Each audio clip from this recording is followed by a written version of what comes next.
Hi, we're Oxygen Conservation, and this is the Shoot Room Sessions.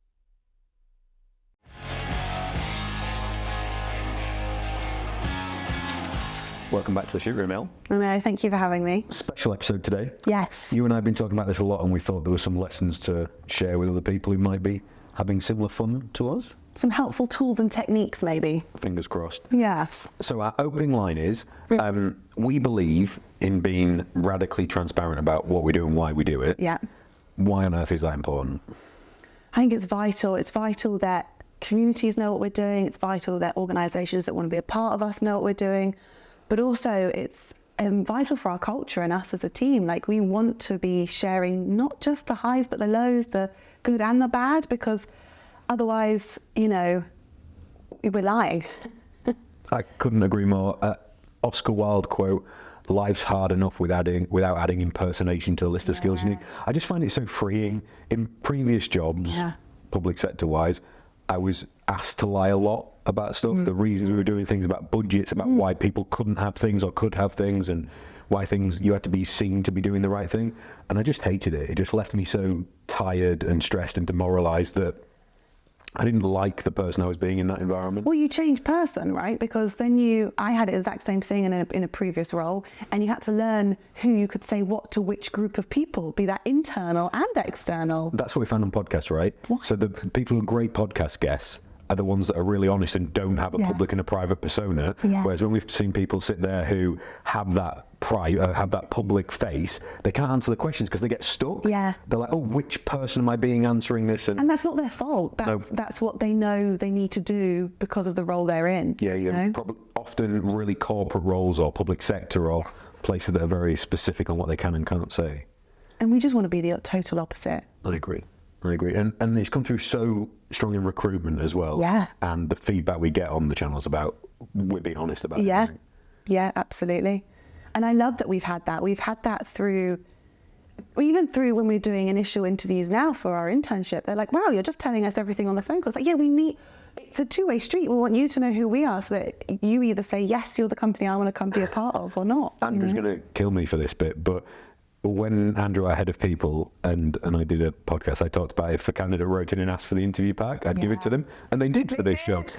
So now the flip side of that is they better be really good now they've had the questions. So they made their own bar really high, but so I hear all that, but wouldn't it be easier just to keep quiet, keep our heads down, behave like any other private landowner and not say anything to anyone? Yeah.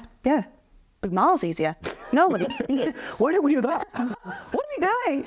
That'd be a fair plan. I mean, no one would learn anything, and the progress would be very different. And we'd hate what we're doing, and the team culture would be incredibly different, and those that we partner with would be very different, and the opportunities we've had would be different. I hadn't thought about that bit that you said about the team culture bit. If we're not honest with people externally, that will feed internally as well, and you won't be honest with them, and we'll get siloed and people won't share stuff. One thing I love about our team is everyone's competitive and wants to do well for the team, but not at the cost of somebody else. It's like, can you help me? Yes, here we go.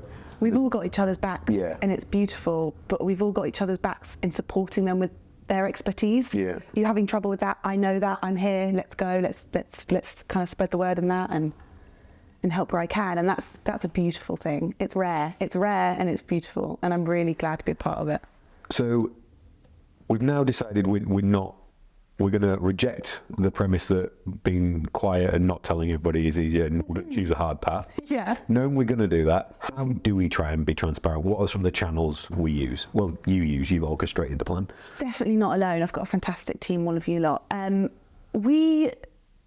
It's important to remember we're still a small team, so we're trying to do as many channels as we can. Like across the board, central team, estates, 25-ish people at the moment?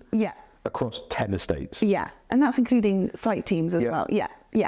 So obviously we've got the website, kind of like the home of everything.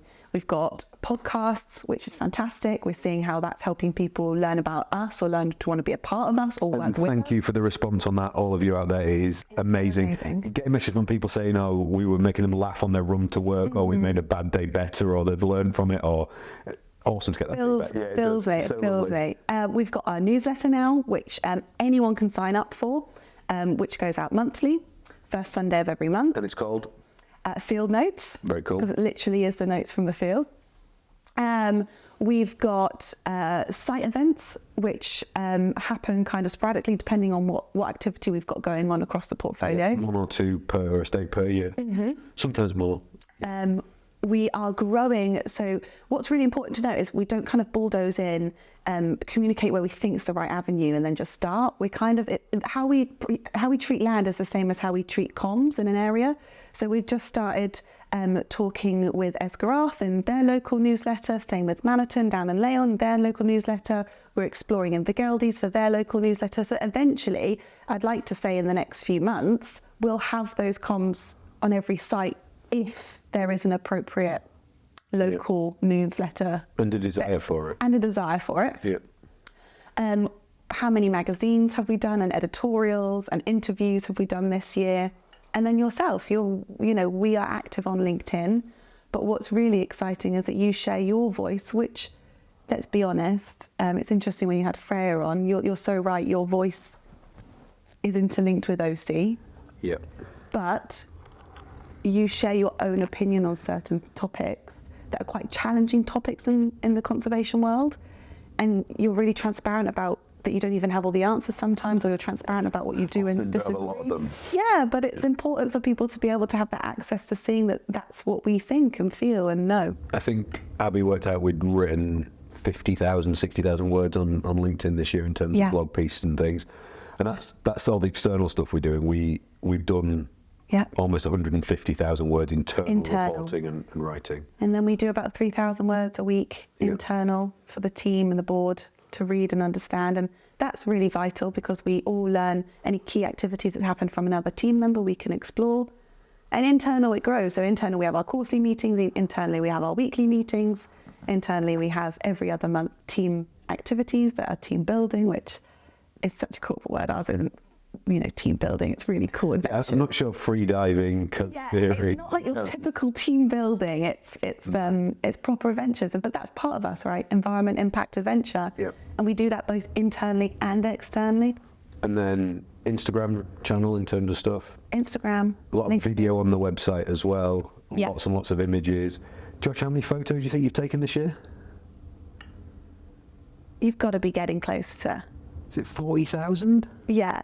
Easily. And then I don't know how many is this, like 18, 20 podcasts we've filmed now? So the hours of footage that's going there as well. So in terms of how much we can try and produce and get out there, it's as much as possible. Right? Yeah. And then, each time we have a partnership or an exciting or an local nature recovery partnership and hosting those type of things. Yeah. And then not only that, within each site, how we communicate and talk with local experts on the field. So, where we have a site and we have activities that's needed, I know this is away from directly myself, but I feed into it, where we have activities that's needed on site, that be it is a specialist subject. Yeah, ornithologists, mycologists.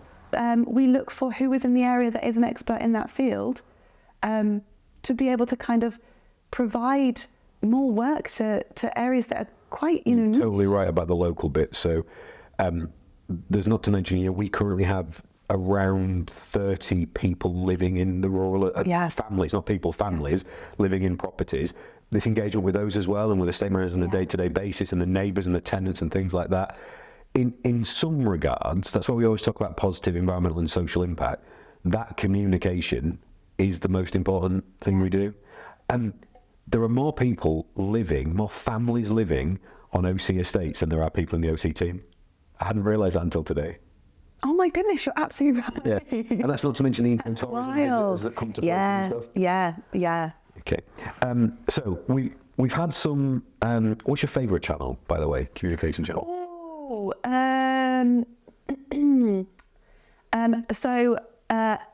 Field notes is my favourite, but that's because Abby, our engagement specialist, every month comes alive with her ability to kind of take a really long subject that's happened and form it into like a really short story for people to digest, and her ability to do language and make it engaging and appealing. I love working with her on it. her written English is better than both of ours, right? Technically. Yeah, oh, so good. God, thank God we've got her, because if it's just me, Totally sorry, agree, it would be But terrible. nothing I publish she hasn't read. Yeah, and plays a role in shaping and helping us.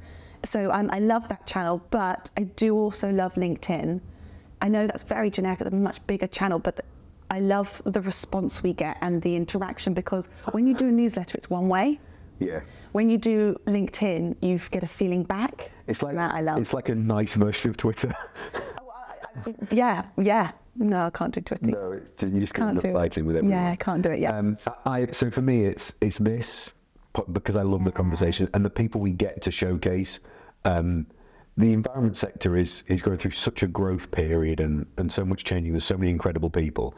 Like recently having Derek on and Piers on and Freya that will be published soon and things like that. It's just really exciting to shine the spotlight on what they're doing and that's the same thing, right? Where it's not one way. You get to have that. That's true. Yeah, more that's immediate. what I like as well, when you have that kind of bounce relationship and hear back from others. So I totally get why you said that. What I'm really held off doing is deciding what I was going to write about and just writing a reflection from the week in terms of what I'm doing. And often it's sat at a service station somewhere or in the back of a car or whatever. So, there'll be a top 10 service stations of the M5 at some point. Best places to charge your car up and down. That's really important though, because I think people think that we really plan those months in advance, and we really don't. Not on that side. Not on because it's you. Yeah. It's not me planning for you. It's what's happened in the week and what do we need to reflect on. And that's the other bit. My silly rule of replying to every email personally that comes to me personally. Oh, let's not forget that. Yeah. Great point. So I keep getting challenged on this, that I can't do that forever, and there'll come a point. But I just think there's a principle of politeness that if someone addresses something directly to a person, they should try and respond to it. And we get that right. So where it's addressed to you, but comes in so anything that comes in the hello inbox, that comes to myself and a few others of us, if I'm away or poorly or anything like that. But when it's addressed to you, even if it comes to the hello, I direct it to you. I've even replied to so I must have had 100 recruiter emails that say, can we do recruitment for you? And we've got an amazing head of people and team that look at that, and all the team are involved. So we don't use recruiters. You do great jobs, but not for us, thank you. I even respond to each one of those, and I have a relatively stock paragraph that I tailor and say, thank you very much for the interest. This is our reason why, and have a good day. But still every one of those. Yeah, okay. So, setting myself silly principles. Or maybe right ones. Definitely right ones. So some of the most brilliant feedback we get is from applicants and the bits that they pick up as to why they're interested in the role. So under your design and guide in terms of our intern program, last year we had 100 applicants. Just over. Okay. And this year we're just shy of 500 applicants. Yes. Yeah. So almost 5x increase year on year. Yeah. And we haven't paid for our recruitment to do that. Our job gone out on LinkedIn and things that we've produced and stuff. So 5x response in that period. It's amazing, Elle. Yeah, it is wild. The only bit of paid work that's ever is through LinkedIn to get it spread far and wide, but that's what we want.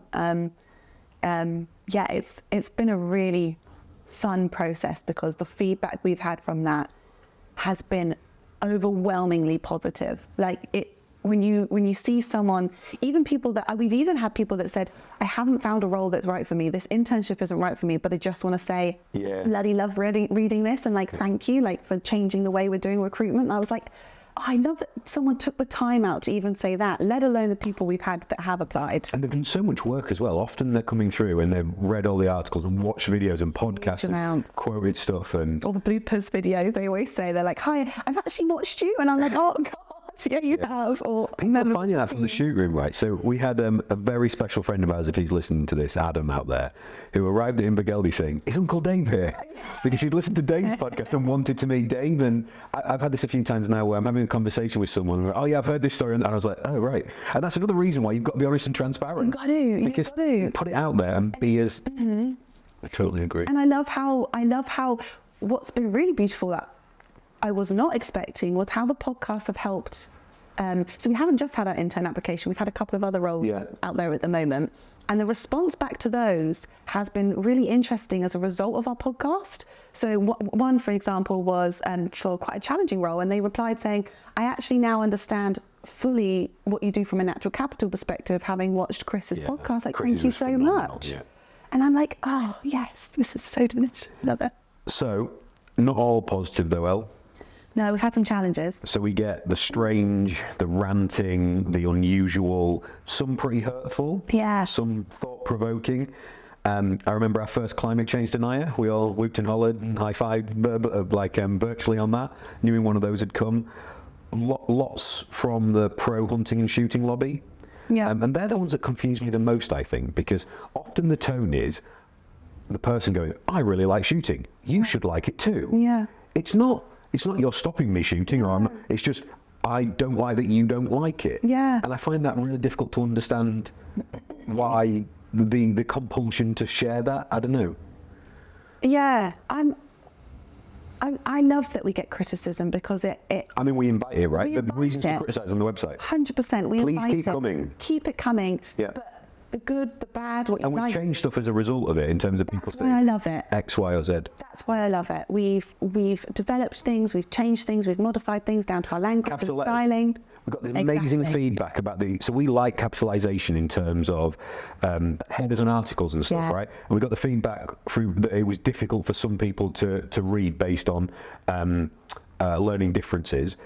Right, brilliant, change it. So we now use capitalisation first letter and then only individual words. So we'll change it if we can. Yeah, absolutely. Where it changes is when that language changes. Yeah, the tone. When the tone changes, and I think people forget we're people, and we're people just trying to do the right thing and just trying to make a difference. I'm trying to do it from, hopefully, if I can bring children into this world, I'm doing it for that. I'm doing it for the next generation. I'm doing it for friends of friends. And that's the part that hurts, when it can get personal and the language can be quite aggressive or nasty, and you just have to think the good far outweighs the bad.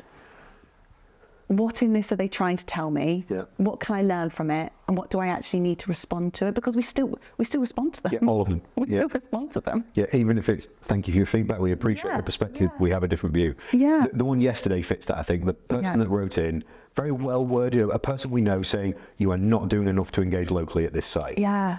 And we legitimately got on a call together, discussed it. We've done all the things we talked about here, including attending multiple community meetings, pieces in quarterly local newsletters, multiple events. Yeah. We've got 3 families living on that estate locally. We've given free grazing licenses to people for pigs and ponies and hopefully cattle soon. We've exclusively used local resources in terms of workforce, even for catering for events and things like that. Yeah. And we're kind of at a loss, like, I don't know what else can happen. But it's the realisation. So we chatted with our head of people, Andrew, as well, and he's like, both things are true. We can have done absolutely everything. That person who can still feel like they haven't personally been communicated with. But 25 people who's like cannot reach hundreds of thousands of people. But that's the part that's important, right? We've got to remember that people are going to feel a certain way. And that too is okay. For all we know, they've had a terrible week, a terrible day. Someone's told them something and they've gone out at us. Who knows? And we have to understand that, appreciate it. But what people must think they send it and we just read it, reply, that's it. We don't. No. We really take it on, and we come together as a team, like you, me, Andrew did yesterday. From that email, we're like, hang on a minute, what are we doing? What should we do? How can we address this? How can we do this better? What could we do better? Right now, not a lot more, because we're 25. And we're trying to keep everyone standing with how much work's going on. Yeah, and we're trying to keep the team healthy and happy. Like you were trying to keep, and Andrew trying to keep the team healthy and happy. And with time we'll show what we're about, and with time there'll be more of us. I read a quote last week that said innovation will always be offensive to some, and it kind of needs to be. And a lot of the thing we get is, oh, your fields look scruffy. We don't like how it looks. It should be tidier. Nature isn't tidy. People who view the landscape through a lens of farming first expect to see more of that Yorkshire Dales rolling hill wall, no tree landscape. That's not a natural environment for everywhere. We're not saying to farmers, your land should look like that. We're saying we choose the land that we look after to try and be like that and to give more space to nature. And if we haven't engaged somewhere for a little while, it's probably because we're still just doing data collection and survey. Or engaging somewhere else. And meanwhile. It's next week, isn't it? That we were booked we booked at 3 different events, a wind consultation, a board visit to a site, a community engagement somewhere else, and we were asked to go speak at another event. Yes. And there was no one that wasn't already speaking at a public-facing event. And when we were discussing this earlier, your point, and it's totally pertinent, is for the people living near one of our estates, that is what we do. Yes. They don't need to or should, it's entirely their call, care about the other 9, No. or however many there is at the time this is released. But we have to. We've Yeah. got 25 people, 10 sites. We're spread relatively thin. And that will, we've got to know that will always be the case. Yeah, if not harder. It will get harder for people living in an area. For them, they just see us owning that area, and that is an area that either means a lot to them, their family, be that historically, culturally, however that might be. They hold a relationship to that area. And even if they don't, right? We've had the ones where people write, oh, I'm thinking about visiting that area. I have an opinion on it. Okay, cool. Thank you for sharing. Thank you. Fair enough.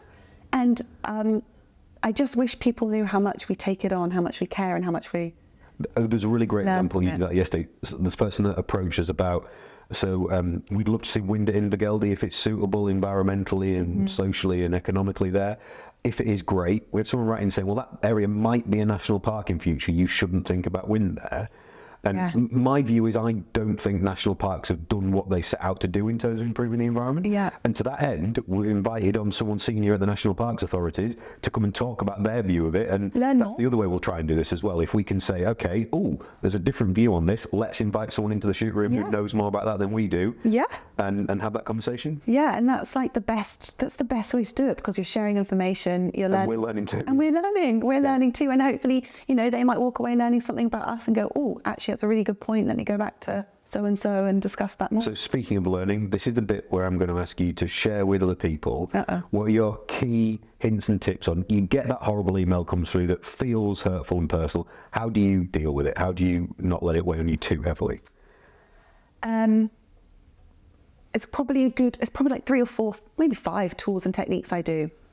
Don't keep it to yourself. Yeah. Straight away share it with the team, because I love that we do that. We do that. And I come straight to you. Yeah. I come straight to you and other members of the team. Because if you are also having a crappy day, you do not want to go back at that emotively led.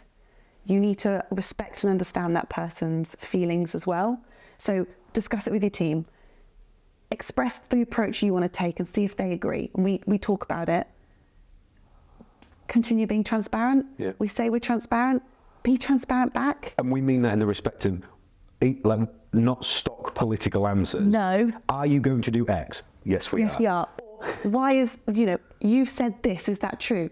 And either, yes, we did, or no, we didn't. Yeah. You've heard that wrong, or and we try and back it up with wherever that was. Like, we've got that, are you against trail hunting? Yes, we are on our line. Yeah. Here's the article that we wrote about it. This is our view. That's a great point. That link to stuff we've already got out there. So this is our view. Yeah. Although I've realised I'm going to have to go back on some of those, because as we've learned more now, I think I have a different view on some of them. Which is also okay. We can kind of say, yeah, do you know what? If someone that hasn't happened yet. So dear management, my view on that's changed dramatically from me thinking that you needed to have a high-end sporting offering to be respectful about how you manage deer numbers. I'm now at the point of realising that doesn't do it. Yeah. And from listening to the local community, certainly around Invergeldy, learning that was viewed as cultural imperialism. Yeah. And I had never considered that. So having learned that several months later, understand the deer management tools and techniques really different. So we use kind of the information we have, and we are as transparent as we can be back.